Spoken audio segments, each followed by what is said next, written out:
crystals and how they can help with dreaming and your lucid dreaming. I'm going to talk about the different types of crystals. I actually do have some notes here that I made, so I'm just going to constantly talk about it after. But yeah, I'm basically going to get into it. The process of crystal formation is actually called crystallization. So through this process, they're actually able to respond to the energy that's inputted around them. And so because of this, they're able to oscillate or vibrate. It just means constantly swing. So, and they actually are able to give off that specific frequency as well. So they're able to store tremendous amounts of information, and that's why they're used in modern technology such as computers, TVs, cell phones, satellites, and even CDs. They actually have quartz crystals in it because they're able to, store that. Yeah, they're able to store that amount of information. And every crystal does have a purpose, obviously. Some are for healing, others are for tapping into your intuition, and others for actually, like I said, maybe used for technology. So yeah, I'm gonna get into it. Lucid dreaming. Lucid dreaming is when you know you are dreaming. You're actually able to manipulate the dream world.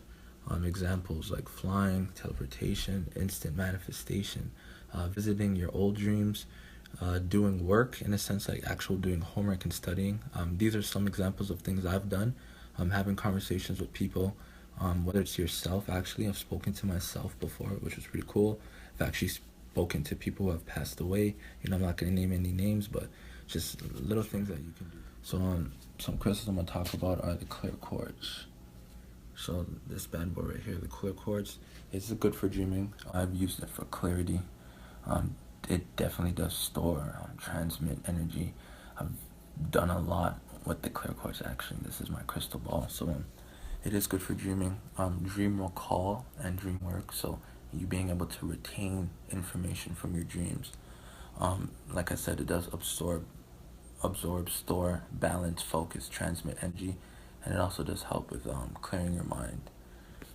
So yeah, the next we have the lapis. This is the lapis lazuli. So I got this one specifically for my third eye. This chakra right here, allows me to see insight, inner visions, daydreaming, dreaming. When we dream through this eye right here. It's excellent for enhancing my memory.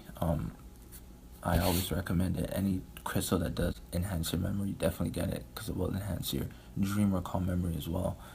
It does stimulate my inner visions. It helps bring information to the mind in images. So we all can see through our mind daydreaming, just visualizing, but it does make it more clearer. It does make it more potent, stronger. It's very amazing. And this can actually lead you to walking into your dreams and astral traveling for anyone who's actually seen Doctor Strange. So it's also good for stimulating your intuition. So that's your gut feeling. When you feel like something's wrong, or when you feel like something's right, and it's coming from right here. That's your intuition, your gut feeling. And the more you trust it, the more you go with it, the stronger it'll actually get. So it's really good. So next we have the amethyst. Yup. So the amethyst, for me, it is a very calming stone. I like it to meditate with, for sure. It does naturally get me into that state that it holds that vibration, that frequency. Very sedative energy, promotes peacefulness, happiness, and contentment. Again, these are all things that I felt personally from the stone, but these are things that the stone actually promotes as well. So it has strengthened my imagination, obviously with the combination of other crystals I do have. It actually has been able to help with my daydreams, my visions, my inner visions. That's so Raven in a sense, like. And it does enhance my third eye, which is the chakra of sight, and allows us to dream. Like I said before, anyone who dreams, we dream through here. And now this bad boy is the Shamanic Dreamstone. May not be able to see it that clearly. But yeah, the Shamanic Dreamstone. So obviously you can tell it's gonna help with your dreams, or you would assume it would, right? This stone helps me to connect with all my chakras from my root all the way up. So it just helps with balance, being aligned, making everything flow smoothly. I always say, just go with the flow in a sense, and just help with that and making it a lot stronger. It helped me to induce visions. It enhanced my daydreams. Just being able to be in more places than once in a sense. Being in my house, I guess, and then closing my eyes and visualizing being somewhere else and actually being able to immerse myself there, like again, like astral traveling, being able to walk into a dream in a sense. It also helped bring clarity to my dreams. Yeah, it's known for daydreaming, meditation, astral traveling, but it also actually records dreams or brings clarity to dreams. So you obviously you can sleep with them, put them under your pillows, but if you do meditate or you do know how to clear your mind, after a while, you'll actually be able to tap back into the energy that's been stored within the crystal and go back to your dreams, revisit them. They'll become reoccurring dreams, and these are just little cool things that I personally find with energy. But it's all energy. Everything's energy. Thoughts are energy.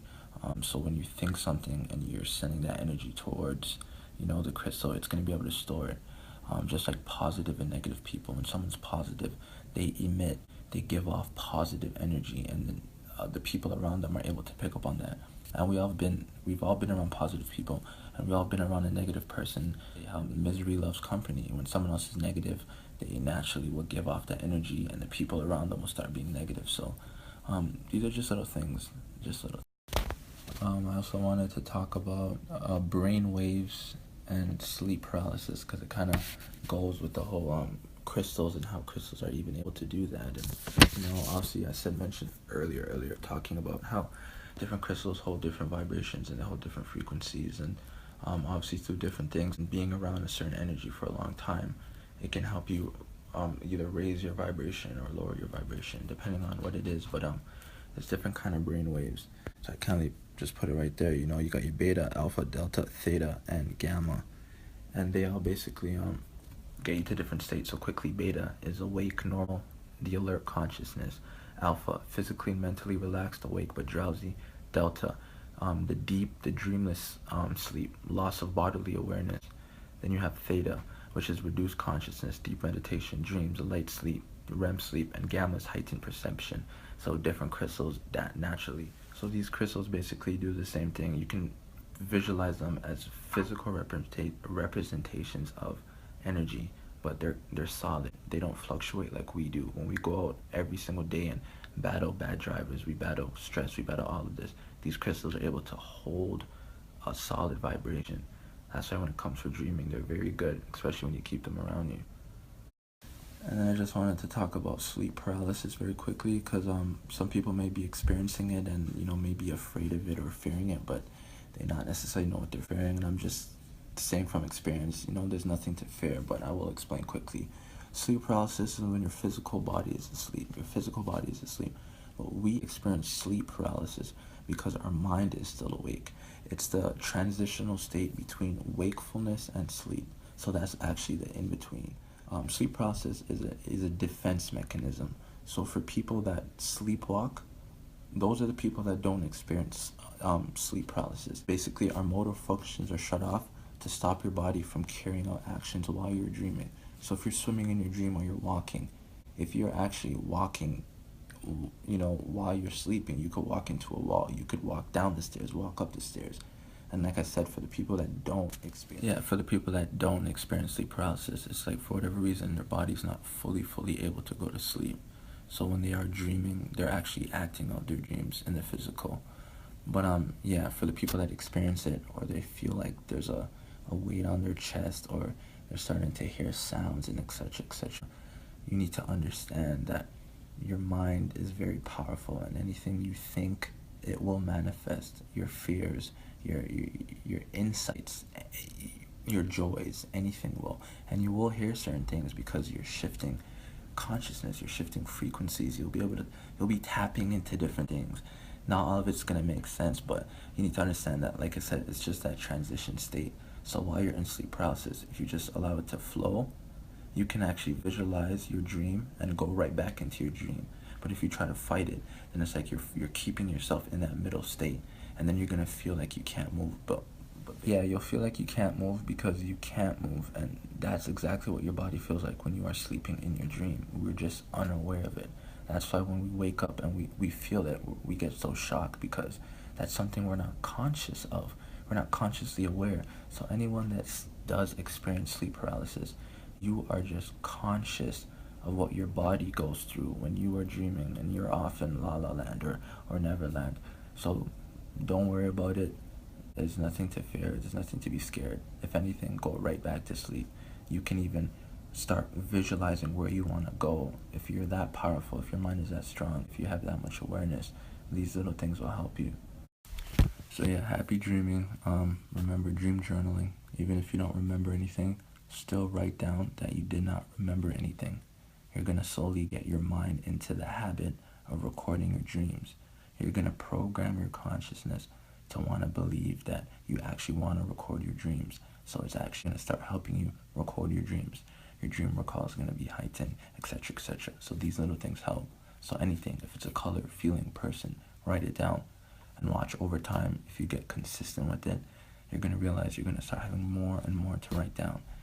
Words are going to turn into paragraphs. Paragraphs are going to turn into novels. And stay tuned for another episode of Frequent Vibrations. Happy dreaming.